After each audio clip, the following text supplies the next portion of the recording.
Okay, let's see question number 33. Again, fx is equal to sin mod x, यानी कि यहाँ पे भी दो फंक्शन है हमारे पास, एक तो sin x है ना, और x को फिर mod x से रिप्लेस कर दिया गया है ना। तो यहाँ पे दो फंक्शन हो गए हमारे पास, एक तो sin x हो गया फंक्शन, फिर x को एक नए फंक्शन से रिप्लेस किया गया है, that is mod x। Clear? तो इसको hx मान लिया और इसको gx मान लिया, ठीक है। और इसकी जो डोमेन है x the element of real number, तो sin x भी हमारे लिए रियल नंबर के लिए डिफाइन है और mod x भी रियल नंबर के लिए डिफाइन है। क्लियर? चूंकि ये कंपोजिट फंक्शन है, डेफिनेटली sin x को हम कंटिन्यूअस फंक्शन प्रूव कर लेंगे इस डोमेन में, और mod x को भी प्रूफ कर लेंगे इस डोमेन में कि ये कंटिन्यूअस फंक्शन है। क्लियर? तो सबसे पहले sin x को प्रूफ करते हैं कि ये किस तरह से कंटिन्यूअस है। Here x the element of the real number, ठीक है। तो इस डोमेन में हमने कोई a एलिमेंट माना, let x is equal to a, और जो कि इसी डोमेन का एक मेंबर है, एक एलिमेंट है उसका। तो a पे फंक्शन की वैल्यू निकाली, सो it is h of a which is sine a। This is your first step. H A मतलब x को a से रिप्लेस किया, दैट इज साइन a हो गया। फिर इसके बाद हम लिमिट अप्लाई करेंगे, limit x goes to a, a है तो ये आ गया, अगर a को अप्रोच कर रहा है तो ये हो जाएगा हमारा h ऑफ hx, ठीक है, इस तरह का। अब हम x को लेट करते हैं, let x is equal to a plus H, तो ये हो जाएगी हमारी लिमिट। अब चूंकि हमने x is equal to a plus H assume कर लिया है, तो इसलिए यहाँ पे h की लिमिट आ जाएगी, h goes to 0, h of a plus H.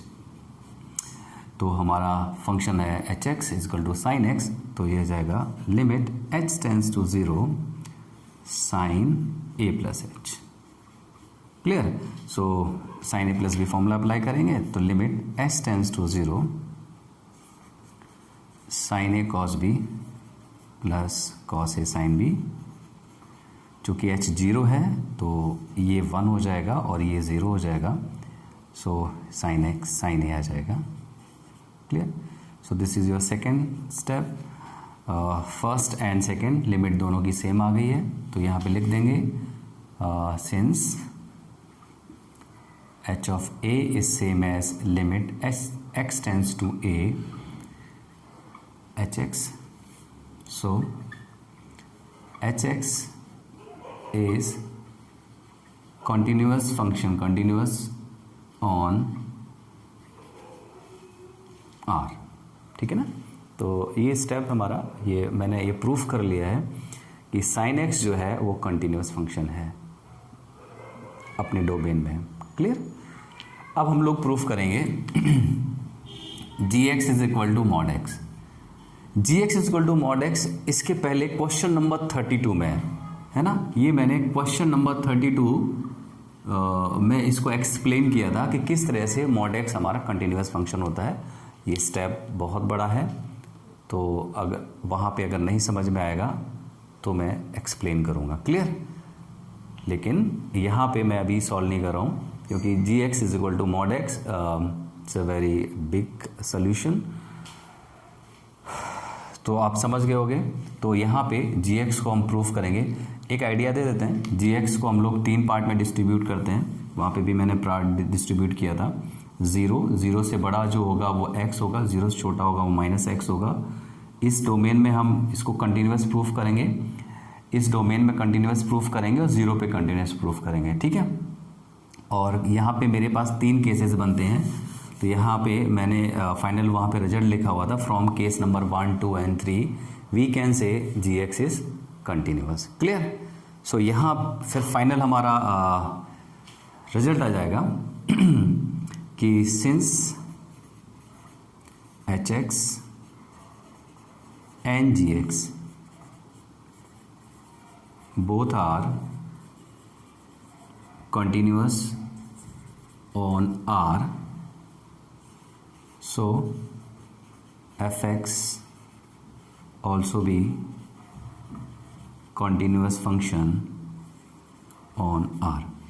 Clear? So this is your final answer. But इसके पहले आपको gx is equal to mod x proof करना पड़ेगा, जो कि मैंने क्वेश्चन नंबर 32 में प्रूफ ऑलरेडी कर चुके हैं। क्लियर? तो यहाँ पे ये स्टेप हो गया। See the next one. Okay, in this question fx is equal to mod x minus mod x plus 1, यहाँ पे this is the question. Same, this is a composite function, दो फंक्शन को मिलके ये जनरेट हो रहा है। वी कैन से दिस, यहाँ पे फंक्शन को माइनस कर रहे हैं, दो अलग डिफरेंट फंक्शन है, इनको माइनस कर रहा हूँ। तो ये अलजेब्रा में हम लोगों ने पढ़ा था कि अगर दो फंक्शन कंटिन्यूस फंक्शन है तो डिफरेंस भी उनका कंटिन्यूस फंक्शन होगा। तो यहाँ पे मुझे करना क्या है कि ये प्रूफ कर लेते हैं कि मॉड एक्स रियल डोमेन में कंटिन्यूस है और मॉड एक्स प्लस 1 भी कंटिन्यूस फंक्शन है। So according to the algebra of continuity दोनों फंक्शन का डिफरेंस भी कंटिन्यूस होगा। क्लियर? तो पहले तो दोनों फंक्शन को हम इंडिविजुअली एज्यूम कर लेते हैं कि जी एक्स मान लो मॉड एक्स है, ठीक है, और जिसकी डोमेन जो है वो रियल नंबर है। एच एक्स हमारा है मॉड एक्स प्लस 1 और इसकी भी डोमेन रियल नंबर है। तो सबसे पहले g x is equal to mod x continuous function होगा, इसको प्रूफ करना है। तो ये क्वेश्चन नंबर 32 में मैं ऑलरेडी भी प्रूफ कर चुका हूँ। वीडियो की लेंथ बहुत ज़्यादा हो जाएगी अगर मैं सेम चीज़ रिपीट करूँगा। तो ये क्वेश्चन सॉल्व ना करके मैं ये वाला पार्ट सॉल्व कर देता हूँ। तो क्वेश्चन नंबर 32 को आप रेफ़र कर लीजिए, प्रीवियस वीडियो में आपको मिल जाएगा कि किस तरह से मैंने मॉड एक्स को कंटिन्यूस फंक्शन प्रूफ किया था। और ये कंटिन्यूस फंक्शन था एंटायर इट्स डोमेन। अब हम ये प्रूफ करेंगे कि ये, क्योंकि एक नया फंक्शन मुझे मिल गया है तो इसको मैं कंटिन्यूस फंक्शन चेक कर रहा हूँ। क्लियर? तो ये वाला पार्ट मैं सॉल्व नहीं कर रहा हूँ, ये क्वेश्चन नंबर 32 है। आप लोग प्रीवियस वीडियो में इसको चेक कर सकते हो किस तरह से मैंने सॉल्व किया है। तो इसको मैं हटा देता हूँ। इसको मैं सॉल्व कर रहा हूँ कि H X is equal to mod X plus 1 in the domain this. ये फंक्शन हमारा कॉन्टिन्यूस फंक्शन है, ठीक है। तो इस फंक्शन को पहले तो मुझे ब्रेक करना पड़ेगा। ब्रेक कैसे करते हैं? So H x will be, इसको जीरो करोगे तो मिलेगा -1, एक्स इज इक्वल टू -1। तो या तो x ग्रेटर होगा -1 से या x लेस देन होगा -1 से। ग्रेटर इनइक्वालिटी पे इज इक्वल टू आएगा। अगर x -1 से बड़ा है तो यहाँ पे जो भी बनेगा x प्लस 1, अगर हमारा मतलब x -1 से एक बड़ा नंबर है, कोई भी ले लो, 5 ले लो, 6 ले लो, तो ऑब्वियस है कि ये पॉजिटिव नंबर आएगा, यानी कि फंक्शन हमारा x प्लस 1 रहेगा। अगर ये -1 से छोटा है तो ये माइनस टाइम्स आएगा, यानी कि -x -1 आएगा, ठीक है ना। और -1 पे हमारा सेम फंक्शन आएगा। तो नंबर लाइन बना लेते हैं। नंबर लाइन से मुझे आइडिया मिल जाएगा। ये नंबर लाइन है और मैं ब्रेक कर रहा हूँ x इक्वल टू -1 पे। तो -1 पे फंक्शन जो है वो x प्लस 1 है। -1 से अगर बड़ा है तो फंक्शन अभी भी x प्लस 1 है, और -1 से छोटा है तो फंक्शन हमारा है -x -1। मीन्स ये जो डोमेन है, ये डोमेन की रेंज क्या है? ये डोमेन आएगी आपकी -∞ टू -1, ये वाला पार्ट आएगा -1 टू ∞। क्लियर? और x इक्वल टू -1। तो 3 पार्ट में ये क्वेश्चन डिस्ट्रीब्यूट हो रहा है। Case number 1, case number 2 and case number 3। Clear? तो पहला केस हम कंसिडर कर रहे हैं कि जब हम कोई भी एक एलिमेंट यहाँ पे कंसिडर करेंगे और वो एलिमेंट इस डोमेन का है। क्लियर? तो this is your case number 1। मैं डिवाइड कर दे रहा हूँ बोर्ड को। Case 1, x is equal to a, where a is a element in this domain. So यहाँ पे हमारा hx जो है वो है -x -1। तो h ऑफ a हो जाएगा -a -1। This is your first step. Limit निकालते हैं, x goes to a H x, limit x goes to a H X की वैल्यू है -x -1। तो ये जितने भी हमारे अलजेब्रिक फंक्शन होते हैं उनको डायरेक्टली हम लिमिट कैलकुलेट कर लेते हैं। x को a से रिप्लेस करेंगे तो ये मिलेगा मुझे -a -1, तो इट इज सेम। तो यहाँ पे लिखेंगे since h of a is same as limit x goes to a H x, so it is continuous on -∞ to -1। तो पहला मैंने ये प्रूफ कर लिया कि ये कॉन्टिन्यूअस फंक्शन है। अब हम इस case number to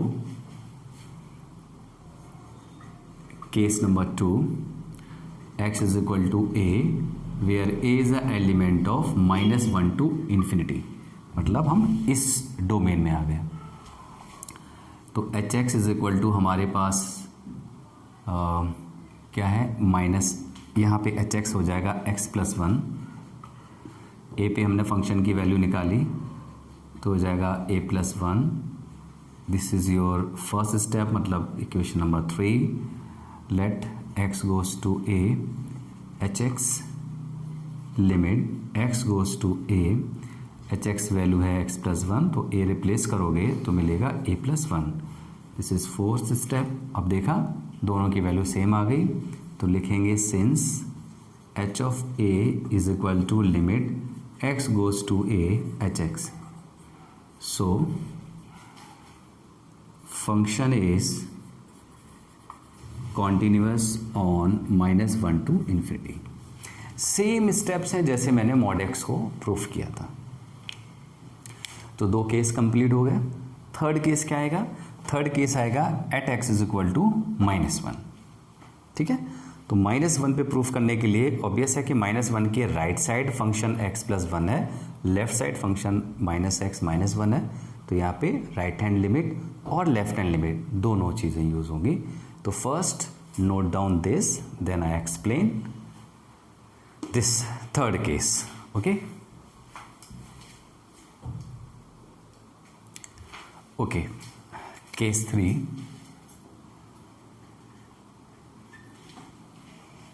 eight x equal to -1।